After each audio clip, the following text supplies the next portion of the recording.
অনেকদিন পর আমি আমার আম্মুর হাতে রান্না খামু। আর গাইস এই ফিলিংসটা মানে বইল্লা বুঝানোর মতো না। এই ফিলিংসটা মনে হয় বিবাহিত মেয়েরাই বুঝতে পারবো। আজকে আমার আম্মু সবকিছু আমার পছন্দের রান্না করছে।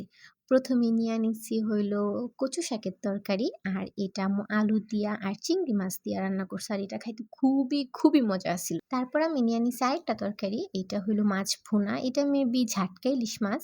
কান টানলে যে মাথা আসে ভাই, এটা একদম কারেক্ট। আমি লেজ ধরে টান দিলাম, সুরসুরে মাছে মাথায় পড়বে, মাথার মধ্যে কি সব উল্টাপাল্টা কথা ঘুরে ভাই, কি আর কমু।